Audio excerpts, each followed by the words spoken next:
era Tracy Edwards. Este hombre, julio 1991, Jeffrey Dahmer lo convence con comida, por relaciones sexuales, por dinero, por lo que sea. Lo alcoholiza, lo droga y ya había comenzado a hacerle perforaciones en su cuerpo, particularmente en el cerebro, generalmente como una especie de lobotomía en la corteza prefrontal, donde le quitaba la voluntad. Y ahí es cuando, pese a todo aquello, este hombre fuerte que había conocido las peores desdichas en su existencia, un hombre botado por la sociedad, logra levantarse y escapar desnudo, ensangrentado a la calle, pudiendo hablar, porque él era tan inteligente, Jeffrey Dahmer, que la parte del cerebro que le intervenía tenía que ver con el habla. Entonces, cuando si los llegaban a pillar afuera, no podían articular ni pedir auxilio. Este hombre logró decir dónde lo tenían retenido, quién era su agresor, y poder llevar a la policía de vuelta al departamento donde Jeffrey Dahmer esperaba en algún momento abusar de él y cercenarlo por completo. Cuando la policía llega al departamento, estamos viendo imágenes, estamos viendo el momento donde la gente va, se encuentra, y lo tengo que decir así, con una carnicería. Escúchanme, cabezas en el refrigerador, partes de los genitales en un freezer especial para aquello. Y aquí voy a mencionar algo que está en una de las biografías que yo leí y que me llamó mucho la atención porque lo mencionó Carlos. Cuando le preguntaron cuál era el gatillante, porque él buscaba a sus víctimas, pero cuál era el gatillante donde él comenzaba a activarse su instinto asesino, era que él no soportaba, y esto parece resolverlo todo en la manera de por qué actuaba así, él no soportaba el momento en que yo me encontraba con alguien y llegaba la hora donde esa persona decía, bueno, la pasé muy bien, pero me tengo que ir a mi casa. Cada vez que alguien le decía eso él no soportaba. Por eso se los comía, decía en una entrevista. Necesito tener una parte de ello. No soporto, decía, yo me acuerdo, esto nunca se volvió, no soporto que alguien se vaya. Eso le activaba la condición de psicópata. O sea, esto es una sumatoria de cosas, pero eso era el gatillo. Pero él se iba siempre, con toda su infancia se fue. Conocía a alguien, se lo tenían que llevar los papás. Es un comportamiento similar y al mismo tiempo al revés de la situación de vida que le tocó tener. Exacto, y tal como dice Salfa, él se comía, porque él era caníbal, se comió muchos de sus víctimas, partes del cuerpo de sus víctimas, con la finalidad de que ellos siempre estuvieran con él, no hubiesen amigos más y quedarse sin amigos. Entonces él básicamente mantenía a sus amigos con él. Ahí estamos viendo las imágenes, uno de los tambores que se encontraron dentro de la casa. 200 litros con disolvente, con 3 torsos, 83 fotografías de las víctimas descuartizadas. Exactamente. Y uno de esos torsos era un hombre con 3 hijos, de hecho. Así es. Hay una víctima que era una persona que estaba casada y seguramente tenía doble vida y cayó en las manos de Dahmer. Y andaba buscando un trabajo y ahí lo atrapó también por el tema de ofrecer dinero por foto. Atención, que tenemos el momento donde este hombre, Jeffrey Dahmer, el carnicero, el caníbal de Milwaukee, confiesa durante el juicio y trata de explicarle al mundo por qué él es como es, por qué hace lo que hace. Atención.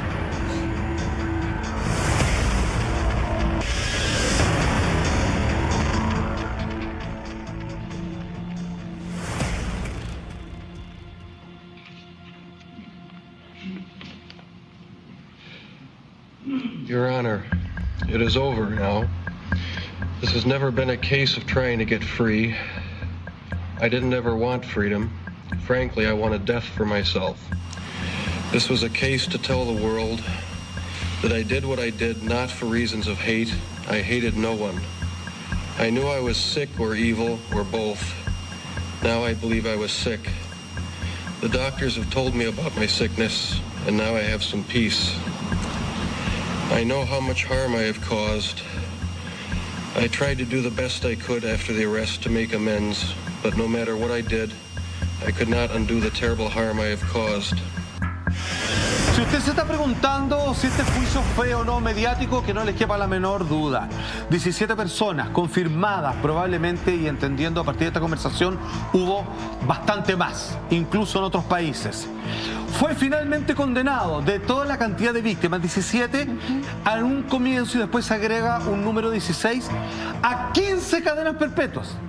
15 cadenas perpetuas. De inmediato, ¿saben lo que provocó eso?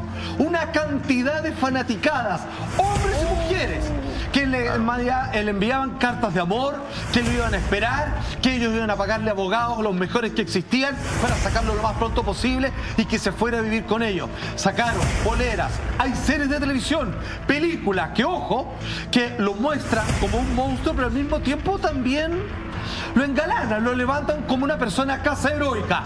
¿Cómo fue su vida en la cárcel y finalmente a manos de quién murió? Todo eso y mucho más a la vuelta de esta breve pausa comercial. Y ahora sí, Salfate, continuamos entonces porque quedamos en conocer cómo fue la pasada, cómo fue la vida dentro de la cárcel de Jeffrey Dahmer. A esa altura, como él les decía, 17 víctimas confirmadas, pero en ese momento solo fue condenado a 15 cadenas perpetuas. Luego se descubre recién la primera víctima que nos contaba Michael, por lo tanto son 16 cadenas perpetuas. Este hombre le pasan dos cosas, Carlos, acá, ¿no? El primero, vuelve a comportarse bajo esa personalidad quieta, sumisa, y redescubre la religión, pide ser bautizado, trabaja en la biblioteca, pasa un año entero recluido del resto de los reclusos, porque claramente se la tenían prometida, lo iban a matar, sobre todo de la agrupación de reos afroamericanos, porque mayoritariamente fueron sus principales víctimas, bajo la idea de que nadie los iba a echar de menos, muy racista por lo demás, pero finalmente él recibió 2 ataques y el último mortal. Así es, él recibe el primer ataque, falló, lo trataron de apuñalar, no resultó, se les quebró el arma y después, cuando está haciendo aseo junto a otro reo, viene un tercer reo con una mancuerna, con el mismo elemento con que mató a la primera víctima, y lo golpean en la cabeza a él y al otro compañero de cárcel y los dos los asesinan. Y los dos mueren después llegando rápidamente al hospital. Ahora, siendo que no está del todo claro, cabe suponer que esto es un acto de venganza, o sea, no es alguien que mató al azar. Claro. Todos querían eliminar, incluso los presos, a Jeffrey Dahmer. ¿Cómo presentó a uno de los más mediáticos asesinos en serie en Estados Unidos? ¿Cómo muestra la prensa la muerte del carnicero de Milwaukee? De esta forma. Some are calling it justice, others are calling it simply murder. Jeffrey Dahmer, the serial killer who preyed on young boys, 17 in all, is dead. And an inmate at the Wisconsin prison is charged with the crime. Good evening, everybody. It's 5 o'clock, and I'm Paul Moyer. And I'm Colleen Williams. Our top story then at 5 o'clock tonight is the death of Jeffrey Dahmer. He would have spent the rest of his life behind bars, consecutive life prison terms, 16 in all. But prison authorities say tonight another inmate attacked and killed Jeffrey Dahmer this morning while he was cleaning a bathroom. 3 years ago, the eyes of world turned to this apartment house in Milwaukee. A young man who escaped from Dahmer led police there, and then they arrested him. That's where they found the evidence that Dahmer not only killed, but dismembered and also ate some of his victims. No me deja llamar la atención el tono del comentarista de noticiarios, donde dice, algunos llaman justicia. Había decida de parte de la sociedad, incluso dentro de los profesionales del mundo periodístico. Y no es para menos. ¿Qué es lo que pasa? Este hombre muere y aquí sucede algo muy extraño. Ya lo había dicho Carlos, datazo, que yo no tenía la menor idea, que este es considerado, por así decirlo, el primer asesino en serie que la ciencia quiere estudiar su cerebro porque quieren ver cuáles son los factores, y quizás hubieran descubierto lo que nosotros poníamos al comienzo. Quizás esa operación cuando era pequeñito le afectó ciertos lóbulos cerebrales y que lo desempatizaron en la afección y respeto para la vida de los seres humanos. El caso es que la madre de Jeffrey Dahmer, que lo abandonó, ¿se acordaron ustedes? Finalmente dice, yo doy la autorización para que el cerebro de mi hijo, conocido como el carnicero de Milwaukee, sea estudiado para la ciencia. Pero el papá se opuso.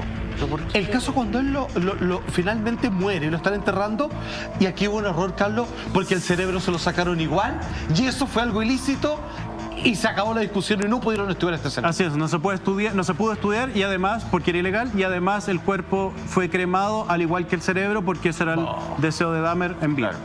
Así es, chiquillos, ya pasadito las 2 de la madrugada, se está acabando esta semana. Así somos, este capítulo, así somos, Carlos. Muchas gracias, nos reencontramos el martes en Alerta Policial, justamente. Lama, Monty, Salfate. Nosotros nos reencontramos con ustedes el próximo lunes, 12:30 horas. Que tengan buen fin de semana y cuídense, por favor. Nos vemos.